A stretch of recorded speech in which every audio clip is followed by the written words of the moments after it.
Welcome back to the Meddling Kids Podcast, your groovy review of Scooby-Doo. I'm your host, Julie Kinn, and today I'm going solo. Stephen Pappas still isn't available. Next time we're going to have Sam Culper, and frankly, the weather's really nice outside, so I'm not going to force my kids to join me. We are starting out Season 3, which was my favorite, because this is when the show really allows itself to defy all logic and physics.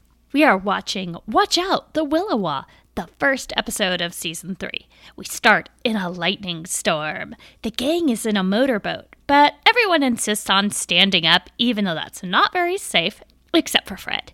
Shaggy says they are in for a bad storm, and Scooby concurs. Daphne suggests that they turn back, but Velma wants to keep going because she's concerned about Uncle Dave. We don't really know why or who this is or whose uncle. Is it hers? Maybe it's an honorific for just an older man in her life. Fred says, yeah, something must have gone wrong. Fred and Velma are all for the danger because it's the only way they feel alive. Suddenly, a large wave overtakes the boat, but they don't capsize. Shaggy kind of helps, I guess, Scooby by holding onto his tail, which turns rubbery and about 10 feet long and kind of elastic. Oh, and the 10-foot boat now looks like it's about 20 feet long. But you may recall I warned you about the laws of physics being completely ignored this season. Scooby's not hurt. I mean, we know this because he thanks Shaggy and gives him a huge kiss, which is always so sweet. Daphne starts whining. How much farther? Velma says there because she just noticed a huge mountain island in the water with about 10 gigantic carvings in it. They look primitive, but it's better than I could do, so I guess I need a better or less condescending, patronizing word than primitive for it. Velma explains these are the Indian picture rocks, and that Uncle Dave's lodge is right across the bay from them. Fred totally jinxes them all by saying, good, then we have nothing to worry about. Shaggy interrupts his optimism by shouting, zoinks, look at that! All of a sudden, we see a grassy plain and a floating apparition. It's a glowing owl, but not the cute kind that Target put on every single piece of girls' clothing a couple seasons ago, but a spooky owl that looks like it wants to bite your cheap Target clothes. Also, it's about 10 feet big and appears to be pooping out sparkles, so maybe it actually would be kind of cool on clothes. The owl flies over the gang's boat and then disappears. They're all concerned because no one can find Scooby, but it turns out he was just rolled up into his sleeping bag. That scamp. Velma wants everyone to come back to business because of Uncle Dave. We still have no backstory on why this dude is in trouble, how they knew, who he is, what the heck's going on, but he must have sent them a groovy 60s telegram. Oh wait, this is in the 1970s now. A groovy 70s telegram or something, because his lodge looks so rustic, I doubt it had a phone line. They arrive at this quaint cabin in the woods, and I know it's supposed to look kind of spooky, but it looks awesome, and it's waterfront property. Definitely would be at least a few Benjamins a night on Airbnb. The kids park their boat. Yeah, I know there's a better word for parking a boat. I just can't remember it right now. You can hit me up on Twitter. Dock. They dock the boat? That doesn't sound right. Anyway, they go check out the scene. Meanwhile, two shadows pop up, and we're supposed to assume they're Native Americans due to the stereotypical music and the previous mention of Indian carvings. But they actually look like silhouettes of giant bunny men because of the way their headdresses look in relief. The adorableness of these shadow bunny men almost outweighs the distaste I have anytime the show features some ethnic minority. The kids go to the lodge and can't find Uncle Dave. Scooby and Shaggy want to leave, of course, but Fred physically restrains them. The door's unlocked, and it appears like Uncle Dave had been ambushed because his dinner is half eaten. So Shaggy and Scooby decide to destroy all the evidence until a bat appears and scares them away from the table. Scooby hides in Shaggy's shirt for a bit. It's adorable. And then he looks for clues and sees a creepy giant owl in the window. He runs away to another window, but now a creepy owl's there too. he faints, and Shaggy uses fish water to revive him after moving a fish to a cup, and the fish looks really annoyed, just like in season 2 when sometimes we'd see mice shaking their fist at Shaggy. This time it's a fish. You get the idea. Scooby tries to explain with his limited vocal skills by flapping his wings and saying, "Who? Who?" But the kids think he's asking, "Who?" And the only reason this is funny at all is because of Scooby's exasperated faces, as the humans are so incapable of understanding him. I mean, seriously, everyone, you were just chased by a gigantic owl not 5 minutes ago. Scooby has to play charades to help the others get what's going on. And Velma even then doesn't quite believe him, because I guess she's just forgotten about seeing the apparition. Scooby finds owl feathers and shows everyone. This appears to be enough to convince them. As they're walking around, they run into 3 Native Americans, and Scooby faints and knocks all the other kids down. By the way, this kind of fainting is called cataplexy, and it's a symptom of narcolepsy. If you want to learn more about narcolepsy, stay tuned to another podcast I do called A Better Night's Sleep. I think we're doing narcolepsy in episode 8 or 9. Okay, so hold on, folks, because these Native Americans speak in terrible broken English and are total stereotypes. They're in stereotypical garb, they have war paint on, they look stereotypical, I mean, everything. It's pretty bad. I know the show is old and blah, blah, blah, but I'm still going to edit the language and their words and everything for our generation of listeners. For example, instead of, "What you doing here?" I'm just going to change it to, "What are you doing here?" etc. Okay, back to the show. They say, "What are you doing here?" Velma explains they're looking for Dave Walton, the border guard. Finally we know something about Uncle Dave, come on. One of the dudes says he's Uncle Dave's friend, and that they had heard an owl call Dave's name. When this happens, the Willawaw swoops in and takes you. Apparently everyone around here just knows that. It's a legend.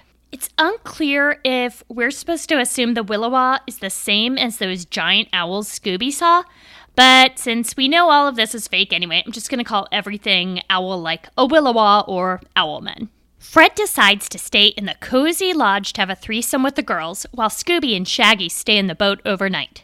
It takes a couple of Scooby snacks to convince them, and of course Scooby catches and eats all 4 of the Scooby snacks, which is pretty unfair. They go back out to the boat, but on their way, they see an owl flying. Now, I'm not sure if this is the Willawaw or just an owl, because owls do fly around, but, you know, the way the show is drawn, it's hard to tell exactly how big this owl is. No offense, artists, but maybe give us some perspective and shadows next time or something. The boys hide in a tree trunk, and then they look up to see it's just a regulation, normal, not spooky Jinkies owl. But it sounds like it's hooting Scooby-Doo, so the poor doggy is freaking out. They run to the boat and try to sleep.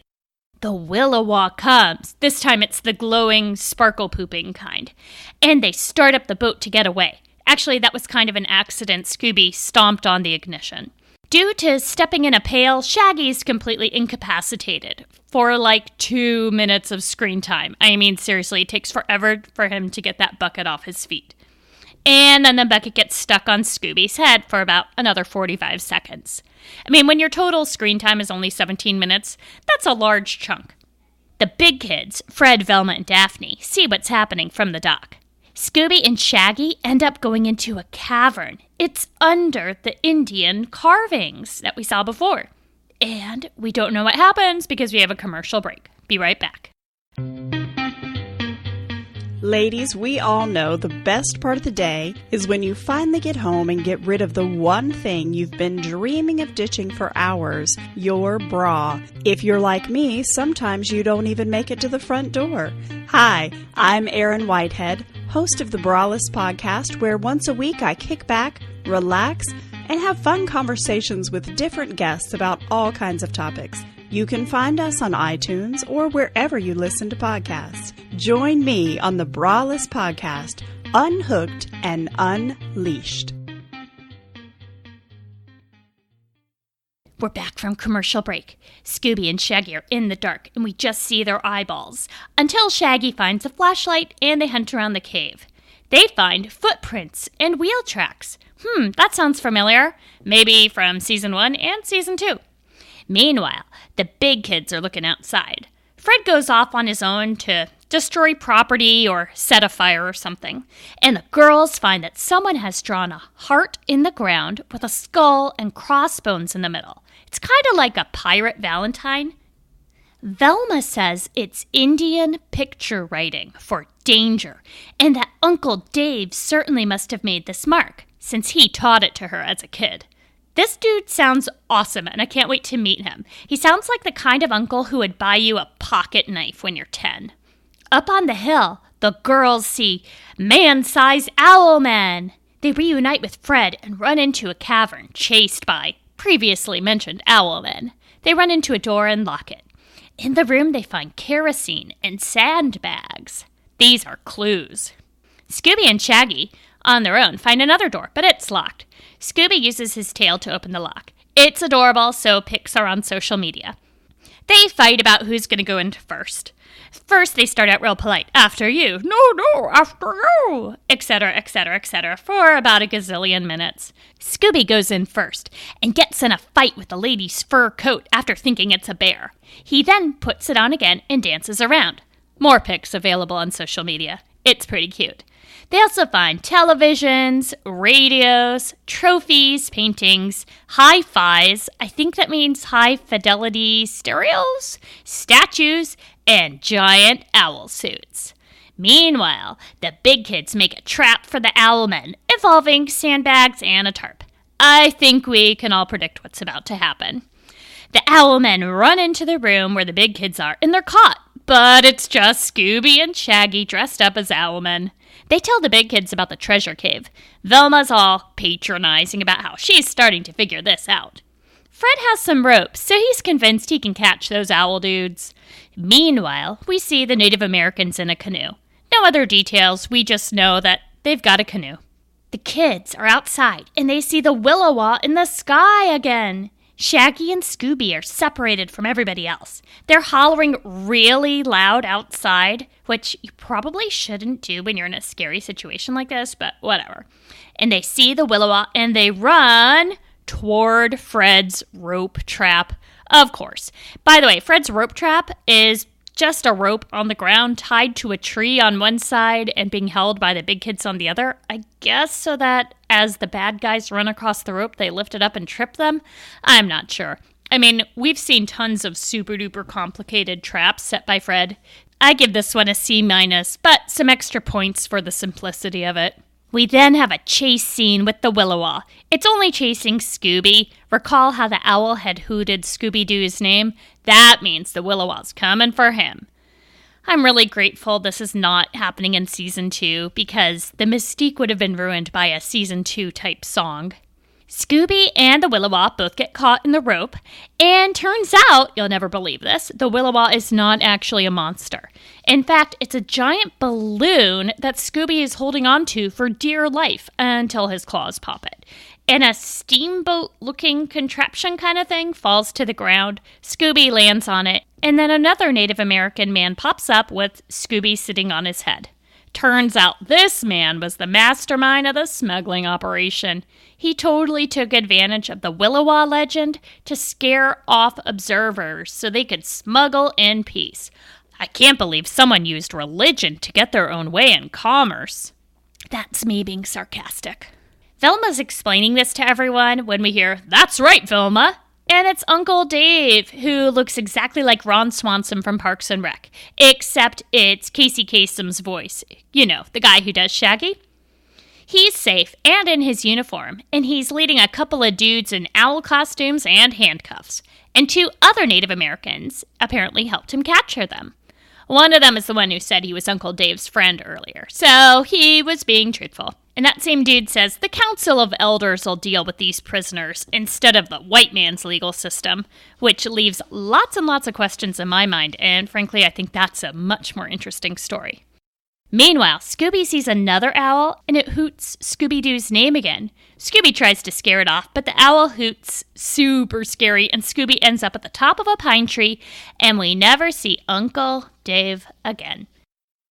Well, that's it for this episode. Watch out, the Willawaw!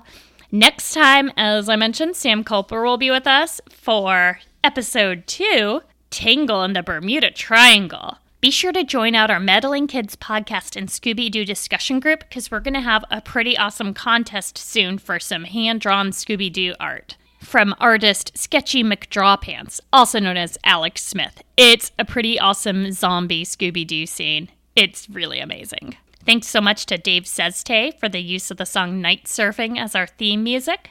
Sending out lots of love to Steven and hoping he rejoins us soon. And thanks so much to Tiff, who is our fabulous moderator on the discussion group. Well, it's been fun having this be the Julie show, but I'm really looking forward to having some co-hosts next time. I'm kind of sick of my own voice. Anyway, take care, everyone. And as you go about your day, remember, you would have gotten away with it if it weren't for us meddling kids.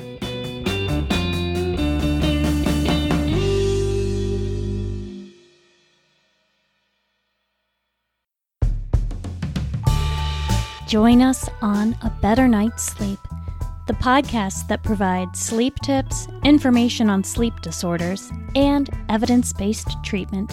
We'll talk with leading experts in sleep and sleep disorders. Although we made this for the military community, everyone can use a better night's sleep.